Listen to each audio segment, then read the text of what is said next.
শুরু করছি page number 75 4 নম্বর set রে মার্টিন কোশ্চেন ব্যাংকে ক্লাস 8-এর আমাদের senior part.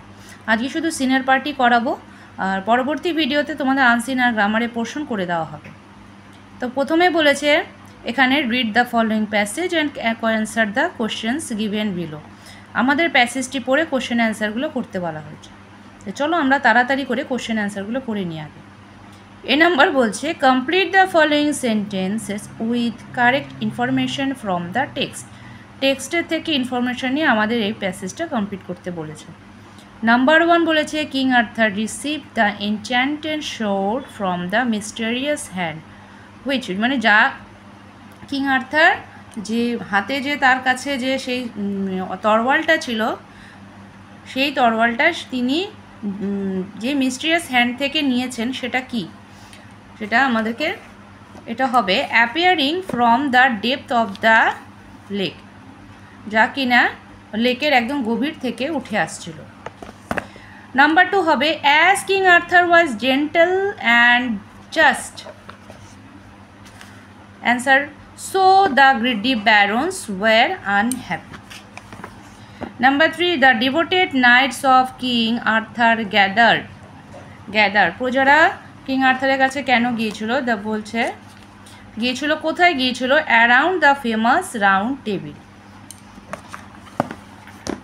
Number 4 on the day of wedding Arthur was led by Merlin to, বিয়ের দিন কোথায় মার্লিন নিয়ে গিয়েছিল, the richly gilded pavilion painted crimson and dark blue.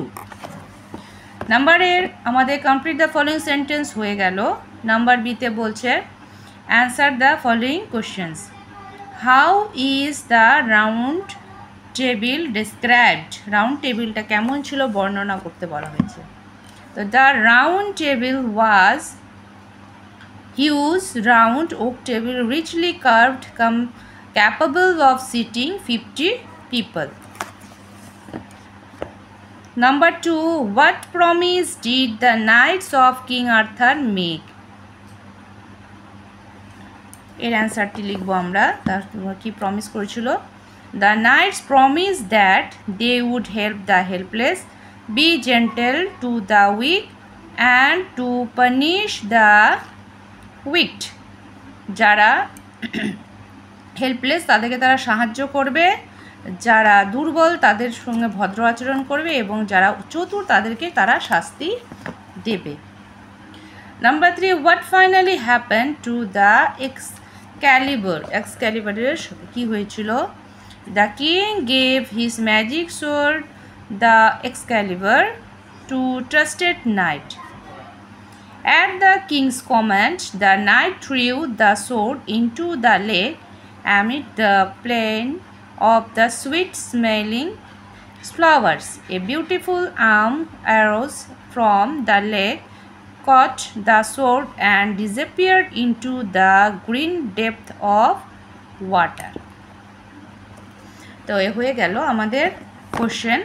এরপরেরটি বলছে নাম্বার 2 আমাদের একটি কবিতা থেকে তোমাদেরকে তুলে ধরা হয়েছে এবং এর কোশ্চেন অ্যান্সারগুলো দিয়েছে সাথে। তো প্রথম আমাদের যেটা বলেছে এ নাম্বারে বলছে চুজ দ্য কারেক্ট অল্টারনেটিভ, এখানে কোনটা হবে। Wintry dress are associated with, wintry dress are associated মানে শীতকালের দিন কেমন কর সঙ্গে যুক্ত।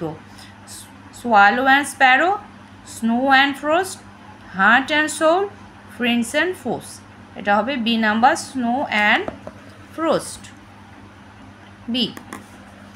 পরে নাম্বার 2 বলছে the poet looks for a friend like the winter days, old people, sparrow, আর হবে হচ্ছে কি ড্রুই ড্রেস। তো এখানে হবে poet look like for a friend, একজন ফ্রেন্ডকে সে চায় কীরকম হবে, যে ওল্ড ফ্রেন্ড, ওল্ড পিপল।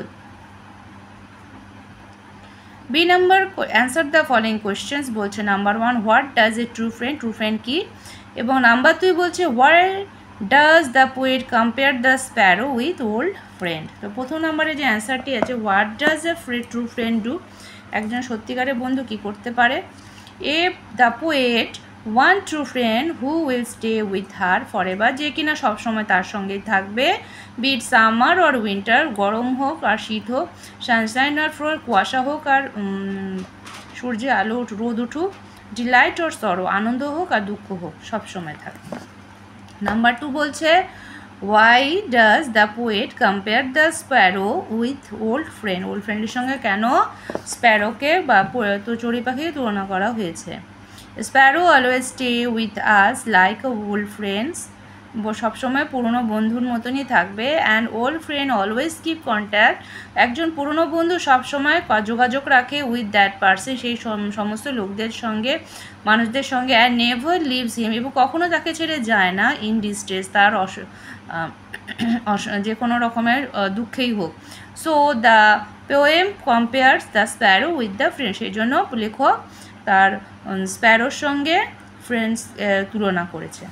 যেহেতু স্প্যারো সবসময় সমস্ত সিজনে, সামার থেকে শুরু করে প্রতিটা সিজনে স্প্যারো থাকে, সে সবসময় দুঃখ হোক কষ্ট হোক সবসময় তাদের সাথে থাকে। আর কি করে, তারা কুয়াশার সময়ও থাকে, গরমেও থাকবে, সানশাইনেও থাকে।